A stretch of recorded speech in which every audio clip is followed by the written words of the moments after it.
Top quality और consistent performance के लिए सिर्फ सिल्वर पंप नाम याद रखना। ಇನ್ನು ಖಮನೆ ಸಲಹೆಗಾರ ಶಮ್ಖಾನಿ ಸಾವನ್ನಪ್ಪಿದ್ದಾನೆ ಅನ್ನುವಂಥ ಮಾತಿತ್ತಲ್ಲ, ಇಲ್ಲ, ಶಮ್ಖಾನಿ ಇನ್ನೂ ಬದುಕಿದ್ದಾನೆ ಅಂತ ಮೂಲಗಳು ಹೇಳ್ತಾ ಇವೆ. ಆಸ್ಪತ್ರೆಯಲ್ಲಿ ಸಾವು ಬದುಕಿನ ನಡುವೆ ಹೋರಾಟ ಮಾಡ್ತಾ ಇದ್ದಾನೆ ಶಮ್ಖಾನಿ.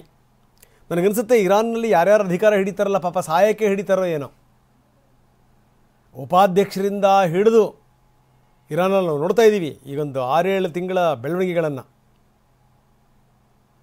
ಏನೇನಾಗಿದೆ, ಯಾವ್ಯಾವ ಸೇನಾಧಿಕಾರಿಗಳು ಸತ್ತರು, ಯಾವ್ಯಾವ ವಿಜ್ಞಾನಿಗಳು ಸತ್ತರು, 20-25 ಜನ ವಿಜ್ಞಾನಿಗಳ ಮಾರಣ ಹೋಮ.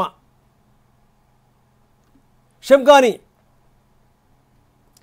ಇನ್ನೂ ಜೀವಂತವಾಗಿದ್ದೀನಿ, ದೇಶಕ್ಕೋಸ್ಕರ ಪ್ರಾಣತ್ಯಾಗ ಮಾಡಲಿಕ್ಕೆ ತಯಾರಾಗಿದ್ದೀನಿ ಅಂತ ಕೂಡ ಶಮ್ಖಾನಿ ಹೇಳಿದ್ದಾರೆ.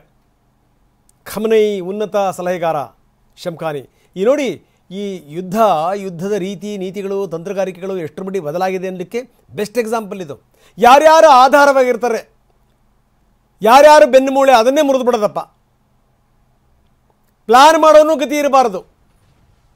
ಈ ಶಮ್ಖಾನಿ ಆಸ್ಪತ್ರೆಯಲ್ಲಿದ್ದರೆ ಪ್ಲಾನ್ ಮಾಡೋರು ಯಾರು, ಸಲಹೆ ಕೊಡೋರು ಯಾರು ಖಮೇನಿಗೆ?